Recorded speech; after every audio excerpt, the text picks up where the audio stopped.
Welcome once again to the T. Naveen Paul Ministries. एक बार फिर से टी नवीन Paul ministries में आप सभी का स्वागत है।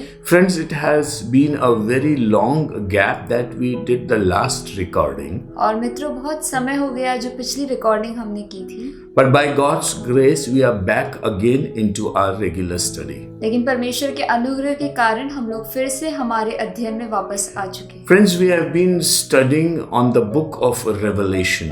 और मित्रों, हम प्रकाशित वाक्य की पुस्तक से अध्ययन को कर रहे We हैं had already finished 39 episodes. और हमने 39 एपिसोड्स पूरे कर लिए थे This is the 40th episode. और ये हमारा 40वां एपिसोड है। And we were studying the 14th chapter of the book of Revelation. और हम प्रकाशित वाक्य की पुस्तक के 14वें अध्याय से अध्ययन को कर रहे हैं। Last episode we saw how there were 3 angels which were sent by God to make declarations upon this earth. और पिछले अध्ययन में हमने देखा कि कैसे 3 स्वर्गदूतों को परमेश्वर की ओर से भेजा गया था। In chapter 13 of the book of Revelation, और प्रकाशित वाक्य की जो 13वां अध्याय है, we read about the evil trinity. और हम उस बुराई की त्रिएकता के बारे में पढ़ते हैं। The serpent, और जो सांप है, he plays the role of the father. और उसने पिता का जो स्थान है उसे लिया। The beast plays the role of the son. और वो जो जानवर है वो पुत्र का रोल को लेता है। And false prophet plays the role of the Holy Spirit. और झूठे भविष्यवक्ता जो है वो पवित्र आत्मा के रोल को लेते हैं। Thus they imitate the Trinity of God in this world. और इस दुनिया में वो परमेश्वर की त्रिएकता का एक उदाहरण लेते हैं। Towards the last part of the 13th chapter, और 13वें अध्याय के अंतिम भाग में we see that the Satan has an upper hand upon this earth, और हम देखते हैं कि शैतान का एक हाथ था जो इस दुनिया में था, and he puts an image in the temple, और वो अपनी एक जो इमेज है वो मंदिर में डालता है, and he puts mark on the right hand and the forehead of people, और लोग के दाएं हाथ में और उनके माथे पर वो एक चिन्ह अंकित कर देता है, so that he could take control of all the beings in this world. ताकि जितने भी लोग इस दुनिया में पाए जाते हैं उन पर वो अधिकारी हो। But praise the Lord, because the 14th chapter begins with the lamb moving with 1,44,000 people. लेकिन परमेश्वर का धन्यवाद हो, क्योंकि जैसे 14वां अध्याय शुरू होता है हम देखते हैं कि कैसे मेमना जो है वो 1,44,000 लोगों के साथ वहां पर मौजूद है। These people, they worship the Lord in a very specific way. और ये लोग जो थे परमेश्वर की आराधना एक विशेष रीति से कर रहे थे। These 1,44,000 people, और ये जो 1,44,000 जन हैं, they were singing a song which nobody else could sing. वो एक गीत को गा रहे थे जो कोई और नहीं गा सकता था। This was a heavenly song, और ये गीत स्वर्गीय था composed in heaven, और स्वर्ग में बनाया गया था, taught to sing in heaven, और इसलिए सिखाया गया था कि स्वर्ग में गाया जाए। and nobody on this earth was able to sing that song. और कोई भी पृथ्वी पर उस गीत को नहीं गा सकता The था। delight of the church would be to hear the song, not to sing the song. और कलीसिया की प्रसन्नता इसमें पाई जाती है कि वो उस गीत को सुन पाए, उसे गा नहीं पाए। But that would also fill us with a delight. लेकिन वो भी हमें आनंद से भर देगा। Then comes the announcement of 3 angels upon this earth. और फिर 3 स्वर्गदूतों की जो बातें उन्हें कहनी थी उसका समय आता है। These 3 announcements were very, very important. और ये जो 3 घोषणाएं थी ये बहुत ही महत्वपूर्ण थी, Because God was giving a global declaration to this world. क्योंकि परमेश्वर जो था दुनियावी रीति से एक घोषणा को कर रहा था। And the things to happen and the things were happening were analyzed with a heavenly view or perspective. और जो घटनाएं हो रही थी और जो घटनाएं होने वाली थी उसका एक स्वर्गीय चित्रण वहां पर था। And God was making the church aware of what was happening. और परमेश्वर जो था कलीसिया को ये बातें बता रहा था जो होने पर थी। The announcement of these angels और जो स्वर्गदूतों के द्वारा घोषणाएं की गई was for the world at large. वो पूरी दुनिया के लिए थी। It was not only a consolation to the church but a warning to the world. ये सिर्फ कलीसिया के लिए नहीं थी, लेकिन ये पूरी दुनिया के लिए एक वार्निंग के समान थी। And the three angels came and gave very big announcements. और 3 स्वर्गदूत आए और उन्होंने बड़ी बड़ी घोषणाएं कर दी। Normally we read in the Bible that the responsibility of preaching the gospel and evangelism is given to the human beings. और साधारण रीति से हम वचन में पढ़ते हैं कि वचन को प्रचार करने की जो जिम्मेदारी है But मनुष्य को दी गई। But God knows when the intervention of heaven should come through angels. लेकिन परमेश्वर जानता था कि कब स्वर्ग के द्वारा स्वर्गदूतों के द्वारा प्रचार करना महत्वपूर्ण। See, right from the Old Testament we see intervention of angels in the lives of people. देखिए पुराने नियम में भी हम देखते हैं कि कैसे स्वर्गदूतों ने लोगों के जीवनों में काम किया। The visit of angels to Abraham to promise him a son. और स्वर्गदूत कैसे अब्राहम के पास आया और उसने उसे बेटे के लिए वाचा बांधी। The visit of angel calling Gideon, a warrior who has to wage a war. और गिदोन जो एक शूरवीर सूरमा था, कैसे उसके पास स्वर्गदूत पहुंचा And a message was given to him to go into a war. और उसको एक संदेश दिया गया कि उसे एक जंग को लड़ने जाना है। Similarly, when Jesus was born upon this earth, और उसी तरह जैसे यीशु का जन्म जब इस पृथ्वी पर हुआ, that dynamic message was not worthy to be handled by the people of this world. और वो जो अद्भुत संदेश था वो इस रीति से नहीं दिया गया था कि मनुष्य उसे झेल पाए। That's why angel came to Mary, angel came to Zacharias. इसलिए जो स्वर्गदूत था वो मरियम के पास आया, स्वर्गदूत था जो जकरिया के पास आया। And the angels came to the shepherd in the woods. और स्वर्गदूत जो था वो गड़ेड़ियों के पास भी आया। And gave them a message that see, Christ is born. और उन्हें एक संदेश दिया गया कि देखो मसीहा का जन्म हुआ है। When the limit of human beings is perceived to be insufficient, God intervenes with his angels. और जब मनुष्य की जो सीमाएं हैं उसका अंत हो जाता है, वहां पर स्वर्गदूतों का काम शुरू होता है। And now is the time for announcement by the angels upon this earth. और अब वो समय है कि स्वर्गदूतों द्वारा घोषणाएं की जाएंगी पृथ्वी पर। In 39th episode we have already seen the announcement of the first angel. और 39th एपिसोड में हमने देखा कि कैसे पहले स्वर्गदूतों की घोषणा हुई थी। But as a revision, I'll just say a few sentences regarding that. लेकिन उस बात को वापस से मैं कुछ दोहराता हूँ। And then it says, और फिर उसने ऐसा कहा, verse 6, chapter 14, verse 6. 14 अध्याय का 6वां वचन। Then I saw another angel flying in the midst of heaven, having the everlasting gospel to preach to those who dwell on the earth, to every nation, tribe, tongue, and people. फिर मैंने एक और स्वर्गदूत को आकाश के बीच में उड़ते हुए देखा, जिसके पास पृथ्वी पर के रहने वालों की हर एक जाति और कुल और भाषा और लोगों को सुनाने के लिए सनातन सुसमाचार था। This is again a gospel. ये फिर से एक सुसमाचार है। Gospel means a good news. सुसमाचार का अर्थ है शुभ संदेश। Gospel means something that is going to make a drastic and sea change in the life of humanity. सुसमाचार का अर्थ है ये है कि एक ऐसा संदेश जो लोगों के जीवन में एक अद्भुत बदलाव को ले आएगा। And this gospel was a great gospel. और ये जो सुसमाचार था ये एक सनातन सुसमाचार था। This great gospel was not to end ever. ये अद्भुत सुसमाचार जो था इसका उद्देश्य ये था कि कभी अंत ना हो। This is eternal word of God. ये जो था ये अनंत काल का वचन था। Because humanity is created for the glory of God. क्योंकि इंसानियत इसलिए बनाई गई कि वो परमेश्वर की आराधना करे। And as we pass on from this earth into the heavenlies, we will grow more in worshiping God. और जैसे हम पृथ्वी पर से स्वर्ग की ओर जाएंगे वैसे ही हम आराधना में बढ़ते जाएंगे। Here he says that. यहाँ पर वो ऐसा कहता है। Verse 7. 7वां वचन। Saying with a loud voice, fear God and give glory to him. For the hour of his judgment has come, and the worship him who has made heaven and earth and the sea and the springs of water. उसने बड़े शब्द से कहा, परमेश्वर से डरो और इसकी महिमा करो, क्योंकि उसके न्याय करने का समय आ पहुंचा है, और उसका भजन करो जिसने स्वर्ग और पृथ्वी और समुद्र और जल के सोते बनाए। Now the angel is talking about the time. यहाँ पे स्वर्गदूत जो है वो समय के बारे में बात कर रहा है। And he's saying that another kind of time has come. और वो कहता है कि एक अलग ही समय आ रहा है। And the demand of the time is that you start worshipping God. और समय की ये मांग है कि आप परमेश्वर की आराधना करें।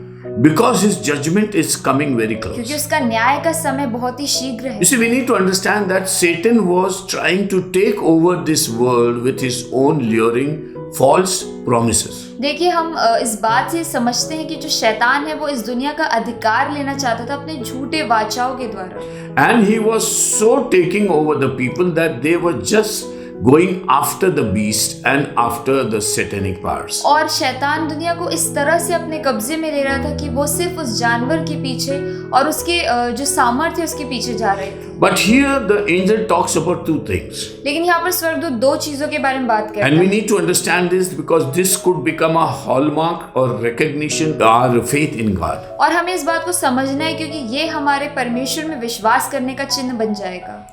He is the creator वो सृजनकार है and he is the judge. और वो ही न्याय करने वाला है। He is the creator, so we begin with where we start. वो सृजन करने वाला है, इसलिए हमें वहां से शुरू करना है जहाँ से हमारा जन्म हुआ। And he is the judge is where we end. और वो न्याय करने वाला है, इसलिए है कि वहां पर हमारा खत्म। Because after judgment we will be going into heaven and living with him forever and ever. क्योंकि न्याय के बाद हम स्वर्ग में जाएंगे और उसके साथ अनंत काल तक रहेंगे। The announcement of the first angel is like waking up the humanity from a deep sleep of sin. और पहले स्वर्गदूत द्वारा जो घोषणा की गई वो इस तरह से है कि उसने इंसानियत को एक भारी निंद्रा से उठा दिया। And he says, just think this, that he is the creator, he has created everything. और वो ऐसा कहता है कि इस बात को सोचो कि वो सृजनकार परमेश्वर, उसने सब कुछ बना दिया। And he is also the one who is going to come and judge और everybody. वो भी है जो न्याय करने आएगा। He is not only going to judge the people, but also this earth. और वो सिर्फ लोगों का न्याय नहीं करेगा, वो इस पूरी पृथ्वी का न्याय करेगा। And the skies and the earth will be taken away. और आकाश और पृथ्वी ले लिए जाएंगे। And there will be no more in existence. और उनका कोई भी इस दुनिया में रूप नहीं रहेगा। The Hades or the underworld will also be put in the lake of fire. और अधोलोक जो है और उसके नीचे की जितनी भी जगह है वो भी नरक में डाल दी जाएगी। There will be only two realms remaining. और सिर्फ दो लोग वहां पर मौजूद होंगे, Heaven and hell. स्वर्ग और नरक। So we need to understand that he is the creator and the master. तो हमें इस बात को समझना है कि वो सृजनकार है और वो स्वामी And है। when we get educated about these truths, और जब इन सच के बारे में हम जान लेते हैं, we run away from Satan and we just discard him because he is fake and useless. हम शैतान से भाग जाते हैं और हम उसे हटा देते हैं क्योंकि वो जो है वो झूठा है। So he doesn't stand before God. तो वो परमेश्वर के सामने खड़ा नहीं होता। Another important thing which we need to understand is this, और दूसरी महत्वपूर्ण बात जो हमें समझना है वो ये है that the church is getting panicky about the things to come. कि कलीसिया जो है इन बातों से डर रही है जिनका होना तय है। But when we see the work of God upon this earth, लेकिन जब हम परमेश्वर के काम को इस पृथ्वी पर देखते हैं, he says that I will do the right thing in the right time. वो कहता है कि मैं सही समय पर सही कार्य को करूंगा। You see, you are not left orphan in this world. देखिए आपको वो अनाथ नहीं छोड़ेगा। Jesus says, I will not leave you orphan, but I am coming again. यीशु कहता है कि मैं तुम्हें अनाथ नहीं छोड़ूंगा, मैं फिर आऊंगा। How beautiful are the words of God when he is talking to this world regarding his authority and power. कितने सुंदर शब्द है प्रभु के जब वो इस पृथ्वी पर बात कर रहा है अपने अधिकार के और सामर्थ के बारे में। Many of the people think that when Jesus comes and things happen, we will be like orphans without any clue.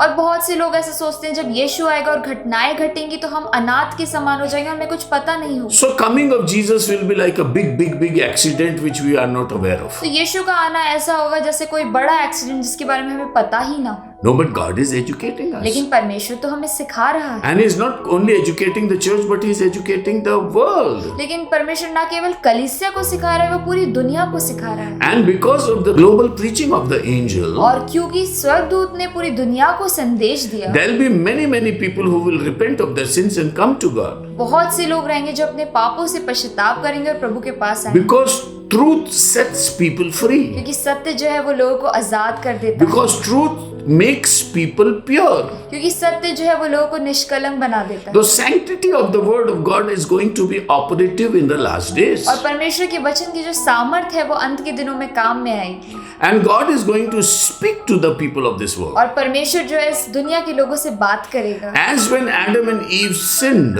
और जैसे आदम और हवा ने पाप किया, Satan left them and went away. शैतान ने उन्हें छोड़ दिया और वो चला गया। They were desperate and clueless as to what to do. और वो लोग बड़े बेहाल थे और सोच रहे थे कि उन्हें क्या करना होगा। And in their own wisdom, they were trying to cover their nakedness so that they could prepare to meet God. और अपनी समझ के द्वारा वो अपने नंगेपन को ढाक रहे थे कि वे प्रभु से मिल सके। But praise God, because God came in and did not support or did not agree to what they were doing, but did something very new for them. क्योंकि परमेश्वर का धन्यवाद हो कि वो वहां पर आ गए और उन्होंने जो कार्य वो कर रहे थे उसका साथ नहीं दिया, लेकिन कुछ अलग ही बात कर दी। He did not leave Adam and Eve to their desperation, but he made an arrangement for them. उन्होंने आदम और हव्वा को उनकी बेहाली में नहीं छोड़ा, लेकिन उन्होंने उनके लिए एक नया उपाय किया। Similarly, the angels are making announcement. उसी तरह से स्वर्गदूत जो है वो घोषणाएं कर रहे My हैं। dear brothers and sisters, as a believer, where do you stand? मेरे प्रिय भाई और बहनों, विश्वासी होने के नाते आप कहाँ खड़े होते हैं? There is a lot of restlessness among the people in the church when they read the word of God, कलीसिया में लोगों के बीच में बहुत सी बेहाली है जब वो वचन को पढ़ते हैं, because they are not standing on the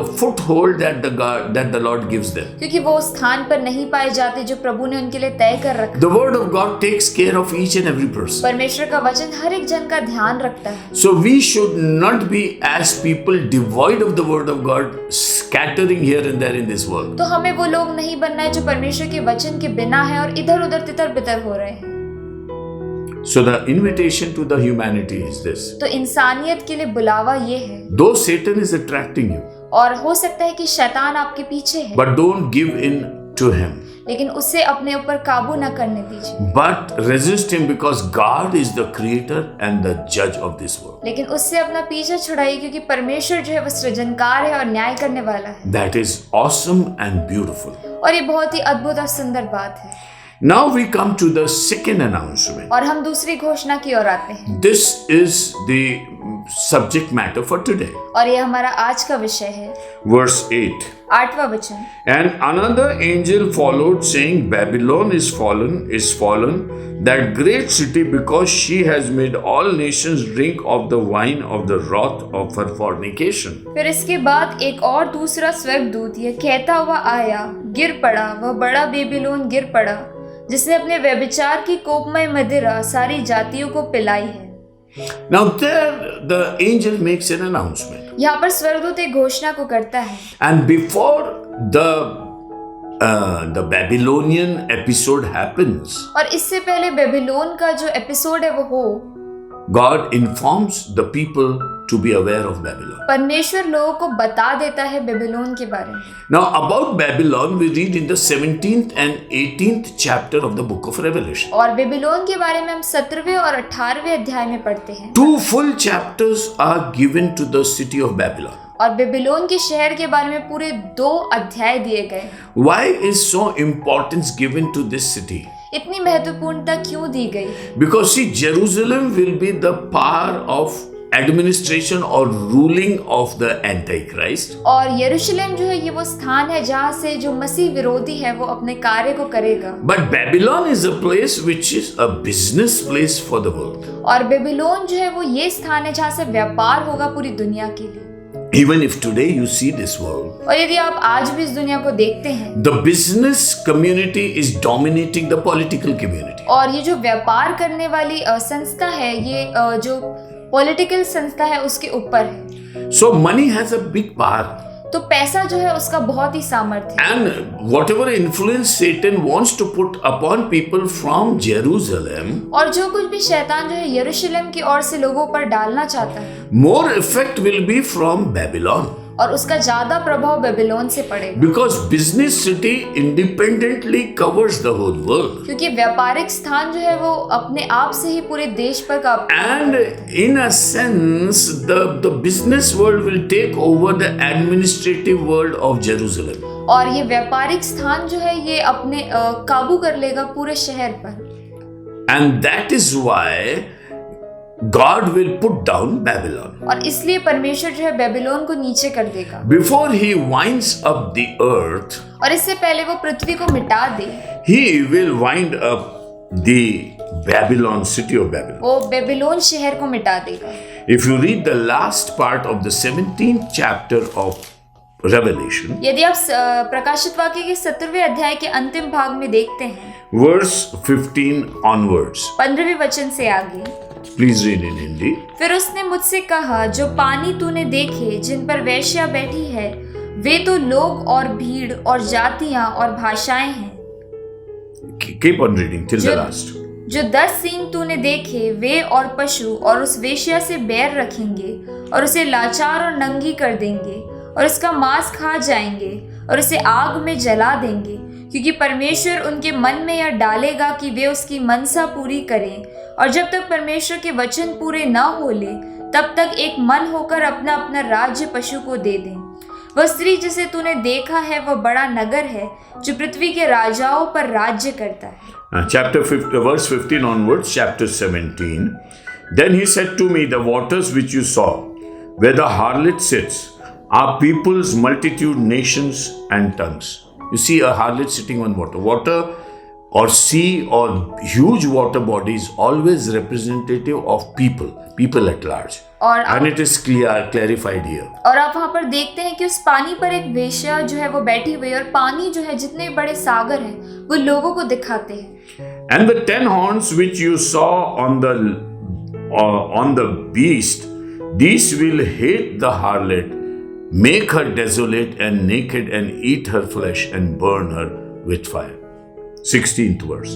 जो 10 सींग तूने देखे और वे और पशु उस वेश्या से बैर रखेंगे और उसे लाचार और नंगी कर देंगे और उसका मांस खा जाएंगे और उसे आग में जला देंगे। This harlot would be seated on an animal. और ये जो वेश्या है ये उस पशु पर बैठी हुई है। And that animal has 10 horns. और उस पशु के 10 सींग हैं। And if you read the scriptures elsewhere, और यदि आप वचन को कहीं और पढ़ेंगे, you will find that there will be 7 formation or 7 groups of people in the last days. और आप पाएंगे कि अंत के दिनों में 7 तरह के लोग होंगे। And there would be 10 kings who will be ruling on them. और 10 राजाएं होंगे जो उन पर अधिकार लेंगे। The 7 rulers on the 7 formations. और 7 राज्य जो हैं और 7 जो ग्रुप्स हैं। And the Antichrist would be the 8th one. और मसीह विरोधी जो है वो 8वां जो And there will be 10 total rulers on 7 formations. और वहां पर कुल 10 जो है राजाएं होंगे और जो 8 जगहों पर राज्य करेंगे। And God says that this is how the setup of this world is going to be in the last days. और परमेश्वर कहता है कि अंत के दिनों में ऐसा कुछ हम देख पाएंगे। And there will be a 7 years treaty among these 7 groups in the leadership of the Antichrist. और इन 7 जो समाज है उसमें 7 साल की संधि जो है वो मसीह विरोधी के द्वारा वहां पर की जाएगी। And after 3.5 years, this treaty will be broken. और 3.5 साल के बाद ये संधि जो है ये टूट जाएगी। And the last 3.5 years will be very horrible years for the Israelites. और अंत के जो 3.5 साल होंगे वो बड़े ही खराब साल होंगे इजरायलियों के लिए। But that's a different story. लेकिन वो एक अलग कहानी है। But the passage that we are meditating upon here says लेकिन जो अध्याय जिस पर आज हम सीख रहे हैं वो ऐसा कहता है that the city of Babylon will be demolished by the people who have established it. और कि बेबीलोन का जो शहर है वो उन लोगों के द्वारा ही मिटा दिया जाएगा जिन्होंने उसे बनाया है। The very important part is the 17th verse of chapter 17. और सबसे महत्वपूर्ण बात जो है वो 17वें अध्याय का 17वां वचन है। God has put into their hearts to fulfill his purpose. क्योंकि परमेश्वर उनके मन में यह डालेगा कि वे उसकी मनसा पूरी The करें। purpose of God would be put in the hearts of these 10 kings and 7 formations to spoil the city of Babylon. और परमेश्वर का जो उद्देश्य है ये 10 राजाओं के मन में और 7 जो ग्रुप हैं उनके मन में डाला जाएगा कि बेबीलोन को मिटा दे। So before this economic system develops in this world, तो इससे पहले कि इकोनॉमिक जो सिस्टम है इस दुनिया में बनता है, this also includes the system of 666. और ये जो है 666 के बारे में जो है सिस्टम है वो भी, And the putting the seal of Satan on the right hand and the forehead of the people. और शैतान की मोहर अपने दाएं हाथ में और माथे पर डालना। And these are the things which are going to happen, but before that, the angel comes and makes announcement. ये वो बातें हैं जिनका होना तय है, लेकिन उसके पहले ही स्वर्गदूत आता है और एक घोषणा को कर देता है। So why is the world worried about when is the Antichrist coming and when 666 is coming? तो दुनिया इस बात की चिंता क्यों करती है कि कब मसीह विरोधी आएगा और कब 666 का चिन्ह See, the दिया church जाएगा? is wasting its time on these things and not worshiping the God in the truth and spirit. देखिए कलीसिया जो है अपना समय इन बातों पर व्यतीत कर रही है और परमेश्वर की आराधना नहीं कर रही आत्मा और सच्चाई। There will be a global announcement regarding Babylon. और बेबीलोन के बारे में पूरी पृथ्वी पर एक घोषणा कर दी जाएगी। No human being will ever be able to say that I do not know. कोई इंसान ऐसा नहीं कह पाएगा कि वो उसे नहीं जानता। And God will say, do not take the mark of that Babylon. और परमेश्वर ऐसा कहेगा कि उस बेबीलोन का चिन्ह ना लो। This is what we read in the 14th chapter. ये 14वें अध्याय में हम पढ़ते हैं। Verse 8. 14वें अध्याय का 8वां वचन। That another angel followed saying, Babylon is fallen. फिर इसके बाद एक और दूसरा स्वर्गदूत यह कहता हुआ आया, गिर पड़ा वह बड़ा Babylon. So before Babylon arises, God declares its fall. कि इससे पहले बेबीलोन उठता परमेश्वर ने उसका गिराना तय कर दिया। How awesome is the word of God. कितना अद्भुत है And if you परमेश्वर read का chapter 17, it is declared all believers get out of that system and do not be with her. और अब यदि हम 17वें अध्याय में पढ़ते हैं तो वहां पर ऐसा लिखा है कि सारे विश्वासी लोग उस जगह से बाहर निकल जाओ। Because that city will be disastrously spoiled. क्योंकि वो जो जगह है वो बड़ी ही बुरी रीति से नष्ट कर दी जाए। And it is also written that all the businessmen who from the seas come from the seas and trade with Babylon will weep and beat their chests. और वहां पर ऐसा भी लिखा है कि जितने भी व्यापारी जन जो हैं जो समुद्र से आते हैं और बेबीलोन में व्यापार करते हैं वो रोएंगे और छाती को पीटेंगे। Because their business will be no more there. क्योंकि उनका व्यापार जो है वो वहां पर नहीं हो पाएगा। There will be nobody to make business with them. कोई वहां पर नहीं होगा जो उनके साथ व्यापार कर पाए। Because the system will collapse. क्योंकि जो उनका सिस्टम है वो गिरा दिया जाएगा। And that's why she is going to go away forever. और इसलिए वो शहर जो है वो अनंत काल के लिए मिट जाएगा। So what's the message for us? तो संदेश क्या है हमारे लिए? Let's rejoice in the Lord. हम परमेश्वर में आनंदित। There is nothing that happens to us unaware. ऐसा कुछ भी नहीं है जो हमें बिना बताए हो जाता है। God tells us everything. परमेश्वर हमें हर एक बातों को बता दे। Keep on worshiping and thanking God. परमेश्वर की आराधना और धन्यवाद करना ना Do not worry about the 7 years treaty and the coming of Antichrist. 7 साल की संधि और मसीह विरोधी के आने के बारे में ना सोचें। Do not worry about this deceptive global business system. और जो संसार में धोखा देने वाला व्यापार होता है उसके बारे में ना सोचें। When it comes before that, God is going to make an announcement. जब वो होगा उसके पहले परमेश्वर घोषणा कर देगा। And you will be well educated not to take that seal off. और आपको बहुत ही अच्छी रीति से सिखा दिया जाएगा कि आप वो मोहर को ना लें। Many people in the church are not going to take the seal. बहुत से लोग कलीसिया में जो है वो उस मोहर को नहीं लेंगे। But many people in this world also will hear this word and not take the seal upon. लेकिन बहुत से लोग जो दुनिया में हैं वो भी इस वचन को सुन लेंगे और मोहर को नहीं लेंगे। So let's praise and thank God. तो आइए हम आराधना करें परमेश्वर का धन्यवाद And always lift our hearts to the Lord. और हमेशा अपने हृदय को परमेश्वर की ओर उठाएं। And do not worry about petty things of this world, और इस दुनिया की छोटी छोटी बातों के बारे में चिंता न करें, but glorify the Lord forever. लेकिन परमेश्वर की महिमा सदा तक करें। May the Lord bless the meditation of this word. परमेश्वर आज के इस अध्ययन को आशीर्वाद करें। And we will continue with this meditation. और हम इस अध्ययन को आगे करेंगे। And the 41st episode we will bring very soon to you. और 41st एपिसोड जो है वो बहुत ही जल्द हम लेकर आएंगे। Thank you and God bless you. धन्यवाद। परमेश्वर आप सभी को आशीषित करें।